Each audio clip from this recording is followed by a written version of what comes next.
জাতীয় অনলাইন গণমাধ্যম নীতিমালা এবং জাতীয় সম্প্রচার নীতিমালার বহির্ভূত, যেটি আমাদের তরুণদের মধ্যে তরুণদের যে নীতি নৈতিকতা বা তাদের স্বাভাবিক আচার আচরণ, যেটি আমরা বহু বছর ধরে আমাদের যে সংস্কৃতি, পারিবারিক শিক্ষা, সামাজিক মূল্যবোধ, সেটিকে ব্যাপকভাবে বাধাগ্রস্ত করছে বলে আমি মনে করছি।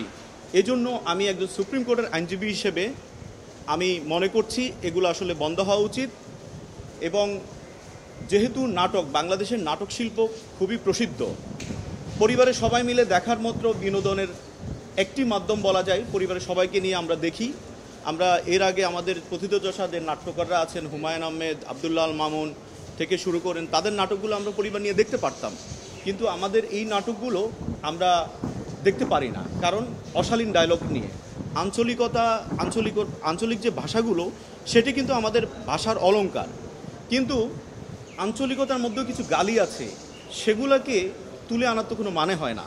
সেগুলো অভিনেতারা, আমি বিশেষ করে যেটি বলবো যে মারজুক রাসেলের মুখ দিয়ে নোয়াখালীর কিছু শব্দ উচ্চারিত হয় যেগুলো খুবই আপত্তিকর, এবং এগুলো গালি, এতে কোনো বিফও ইউজ করা হয় না, সরাসরি এগুলো প্রচারিত হচ্ছে, যেটি আমি মনে করি এটা শিশুদের, কোমলমতি শিশুদের, যেহেতু এখন ইউটিউব, ফেসবুকে সবাই ঢুকে,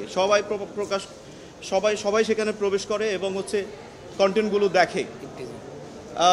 আরেকটি কথা, বিশেষ করে 14ই জুন 2025 কাজল আরিফিন অমি একটি সাক্ষাৎকার দিয়েছিলেন, বাংলাদেশের একটি জনপ্রিয় জাতীয় দৈনিকে একটি সাক্ষাৎকার দিয়েছেন।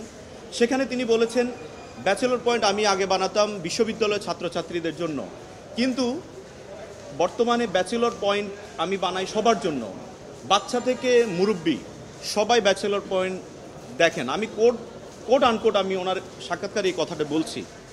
তো উনি যদি এই কথাটা বলে থাকেন, তাহলে আপনারা দেখবেন ব্যাচেলর পয়েন্টের যে ডায়লগগুলো, সংলাপগুলো, এগুলো কি বাচ্চাদের জন্য উপযোগী?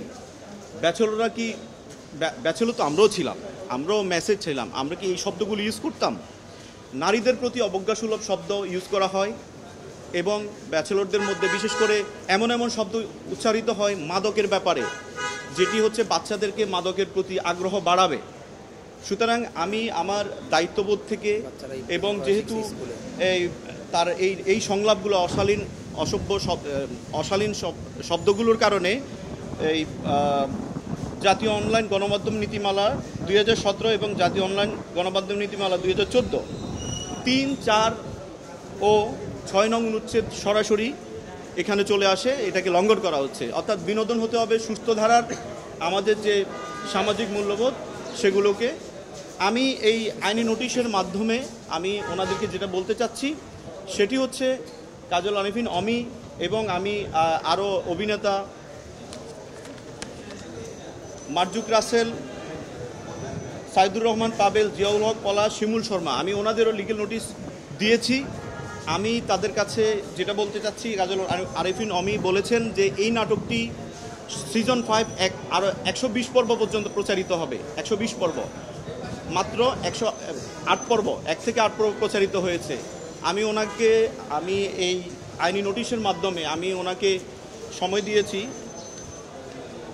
7 দিনের সময় দিয়েছি, যে আপনি অবশ্যই এই অশালীন সংলাপগুলো আপনি প্রত্যাহার করে নেবেন, ওখান থেকে এই ক্লিপগুলো সরিয়ে নেবেন, এবং ভবিষ্যতে বাকি পর্বগুলো প্রচারের ক্ষেত্রে আপনি অবশ্যই এই বিষয়গুলো মাথায় রাখবেন, এবং অনলাইন নীতিমালাগুলো বা আইন কানুনের প্রতি আপনি শ্রদ্ধাশীল থাকবেন।